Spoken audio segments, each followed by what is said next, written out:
네, 정보 와이드 시간입니다. 오늘 부동산 정보로 여러분 찾아뵙겠는데요. 먼저 인사 나누도록 하겠습니다. 지나서 부동산 중개인 오늘도 자리에 모셨습니다. 반갑습니다. 안녕하셨어요? 자, 계속해서 우리가 집을 팔려고 할 때 유의해야 할 점, 그리고 우리가 조금만 신경 써서 좀 더 좋은 조건으로 여러분이 그 환경을 조성할 수 있다는 거, 이제 그런 이야기를 지난 시간에 계속했는데 이번에도 계속해서 관심이 좀 많으신 것 같아요. 사실 네, 중요한 게 집을 팔 때 가장 중요한 건 최대한 돈에 많은 걸 좀 이익을 남기려고 하는 거잖아요, 사실은. 그러기 위해서 결론적으로는 투자를 해야 되고 그 살려고 하는 사람의 눈높이를 맞춰야 된다고 말씀을 하셨어요. 계속 좀 이야기해 주시죠. 네. 그래서 이제 말씀하신 것처럼 우리가 일단 집을 내놨으면 네. 빨리 팔아야죠. 그렇죠. 가능하면. 그리고 그 많이 받고요. 네. 근데 문제는 우리가 제가 생각할 때는 집을 파실 때는 프라이싱을 잘하는 게 제일 관건이라고 생각합니다. 네. 그러니까 어떤 셀러들께서는 이제 리얼터들을 이제 인터뷰 하시죠, 몇 명을. 네. 그러시면서 아, 나는 급하지 않으니까 음. 뭐 꼭 살 사람한테만 팔아달라고. 네. 네, 물론 급하지 않고 이제 천천히 파시는 거 뭐 누가 뭘 하겠어요? 예, 예. 그렇지만 모티베이션, 셀러가 파시고 싶으신 의지가 확실해야지만 예. 네, 같은 배를 타서 잘 저어 나갈 수 있거든요. 그렇죠. 예. 그래서 프라이싱을 그 잘하는 거. 그래서 나는 급하지 않으니까 뭐 리얼터가 CMA를 해서 50만 불이라고 하는데도 불구하고 55만에 내놓자고. 네, 네. 그러시면 결국은 리얼터 말대로 팔리면서 시간은 시간대로 가고 네. 그리고 애 먹죠. 보여주시기가 그렇죠. 사실은 쉬운 게 아니거든요. 이게 사실은 그 팔려고 하신 분은 아, 내가 팔아야겠다고 말씀하신 대로 그런 어떤 마음을 갖고 해야지 한번 던져 놓을까 이거 갖고는 사실은 요즘 그렇게 뭐 팔릴 수도 없고 또 서로 피곤하고 그렇잖아요. 네, 예. 그렇습니다. 그런 마음을 갖고 네. 또 이제 가장 중요한 게 그 집에 보면은 가격이 어느 정도라는 게 나오잖아요. 그리고 이제 누가 또 이제 보러 나오잖아요. 팔기 전에 나오면 그 가격이 있는데 그걸 너무 이렇게 올려놓는다든지 그런 네. 문제가 그래서 되는, 이제 셀러들께서는 이러신 것 같아요. 내가 산 가격이 있는데, 그렇죠. 아, 내가 몰개지가 얼만데, 그렇죠. 예. 그리고 내가 이 집을 팔고 다른 집을 사려면 내가 네. 적어도 돈이 얼마나 필요한데, 그렇죠. 물론 이제 그게 다 충족이 되면 얼마나 좋겠어요. 맞습니다. 예. 그러나 마켓에 따라서 바이어가 우리 집을 얼마에 주고자 원하는가가 팔리는 가격이거든요. 그렇죠. 그리고 수요 공급이고, 네, 그리고 사실 텍스 어세스먼트 밸류라고 해서 텍스 매기는 그 공식 가격 있죠. 그렇죠. 공식 가격이 아무리 높아도 네. 사실 팔리는 가격은 낮을 수가 있거든요. 그러니까 기억하셔야 될 것은 바이어들에게 충분히 우리 집을 노출시키고 네. 바이어로부터 우리가 받을 수 있는 그렇죠. 그 금액이 팔리는 가격이기 때문에 예. 리얼터들하고 그 인터뷰 하실 때 그 점을 잘 참고하셔야 될 것 같습니다. 사실 그 이 부동산이라는 건 그 시세가 있기 때문에 올라갔다 내려갔다 할 수밖에 없는 거잖아요. 그리고 또 그 변수도 있겠고요.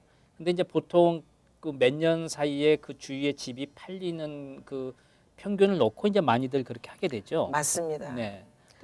그걸 CMA라고 하는데요. 네, 예. Comparative Market Analysis. 네네. 그러니까 그런 같은 블락에 네. 우리 집처럼 뭐 3베드룸, 2베스가 얼마에 팔린 네. 한 달, 두 달 전에 팔린 가격. 그렇군요. 네. 그다음에 이제 어떤 리얼터들은 뭐까지 사용하냐 하면은 마켓에 내놨다가 네. 안 팔려서 익스파이어 된 거. 아, 그런 것. 그것도 살펴보셔야죠. 그렇군요. 네. 그다음에 살펴보셔야 될 거는 이 집이 팔리긴 했는데 네. 도대체 얼마나 걸렸나? 아, 마켓에 얼마나 있었나? 60일 있었는지, 5개월 있었는지. 네. 거기에 따라서 우리가 가격이 형성돼야 되거든요. 그래서 그 보면 셀러들께서는 이제 자기네들이 듣고 싶은 말을 해주는 리얼터들을 좋아하는 경향이 있어요.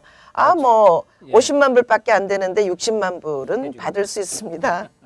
예. 그렇지만 정확하게 말해서 잘 팔 수 있는 금액을 네. 그 조언해주는 리얼터를 잘 살펴보시고. 그러니까 현실 감각 속에서 현실적으로 이렇게 판단을 해야 되겠고요. 네, 맞습니다. 방금 이제 그 말씀을 하시니까 한 가지 이제 그 궁금한 사항이 주위에 그러면은 뭐 집을 새로 짓고 이러면은 그 옆에 살고 있는 저 입장에서는 나쁠 건 없겠네요. 그 밸류가 올라가지 않겠어요. 새 집을 짓고 그걸 팔고 하면은 가격이 그만 올라갈 테니까. 그렇죠. 예. 우리 집에 우리 집보다가 나쁜 집들만 있는 것보다가는 그렇죠. 예.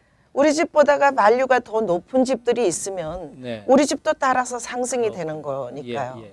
그렇지만 이제 그 말씀하시니까 제가 네. 말씀드리고 싶었던 게 하나 기억이 나는데요. 어떤 분들 오셔서 이제 집을 잘 고쳐서 다시 이제 플립 예, 다시 파시고 예. 싶은 예. 그런 이제 집들을 소개해 달라고 하시는데요. 예. 그거 이제 물론 잘하시면 좋죠. 네. 근데 조심해야 될 게 하나 있는데요. 그 3베드룸 2베스 예를 들어서 2,500 스퀘어 핏짜리 네. 집이 즐비한데 네. 그 블락은요. 이제 고쳐서 팔기 위해서 화장실도 2개 더 놓고 방도 네. 5개로 늘리고 다른 집보다가 네. 20만 불을 더 받으시려고 한다면 네. 그거는 그 동네의 컬처에 맞지 않는 그렇죠. 인베스트먼이 될 것 같습니다. 그래서 그런 점을 좀 그렇군요. 조심하셔야 될 것 같아요. 사실 우리 그 많은 분들이 또 이제 그 부동산은 투자로 또 한두 개는 더 애드하려고 하시는 분들이 계시기 때문에 그렇죠.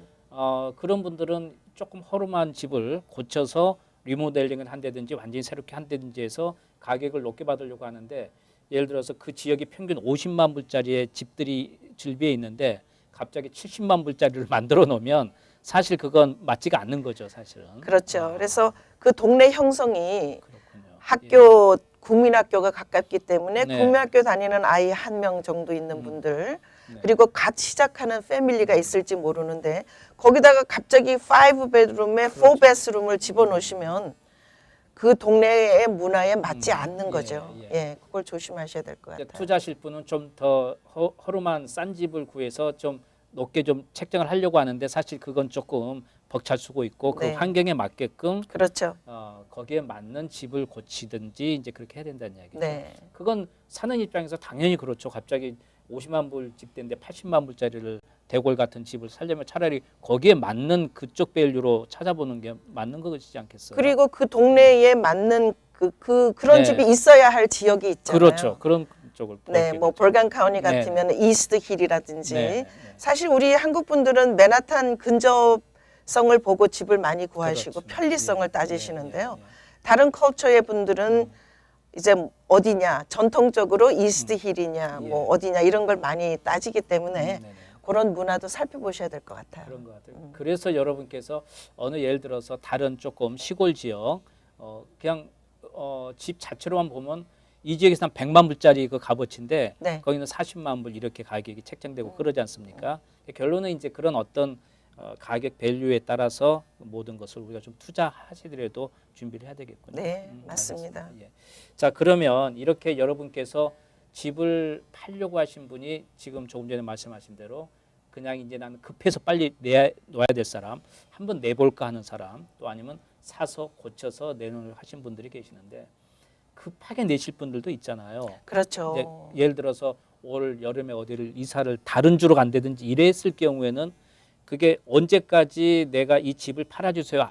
이제 그렇게 되잖아요. 가니까. 네. 그러면 근데 빨리 팔리게 되면 만일에 제가 10월 달에 이사를 가는데 7월 달에 팔리면 10월 달까지 홀드가 그렇게 가능한가요? 네, 가능합니다. 아, 예. 그러니까 뭐든지 이 네고시에이트 하기 나름이지 네, 않겠어요? 그렇죠, 그래서 그렇죠. 예. 처음에 이제 집을 파실 때 리얼터들을 만나실 때 네네. 충분히 그런 거를 네. 의논을 하셔야 될 것 같아요. 그렇구나. 어떤 분들은 뭐 혹시 오해를 살까봐 이게 네. 뭐 빨리 그냥 처분해야 된다는 집에 인상을 안 주시기 위해서 뭐 잡이 바뀌었다든지 정근을 가셔야 된다든지 이런 상황을 잘 얘기를 네. 안 하시는 경우가 있는데요. 네. 충분히 상의하시고요. 네. 그다음에 집은 빨리 팔지만 그곳에 뭐 커플 먼스 네. 스테이 하셔야 된다면 사는 분들하고 충분히 네고시에이트를 하실 수가 있습니다. 그래서 예. use of occupancy라고 하는데요. 변호사들께서 이제 다 컨트랙을 작성해 주시죠.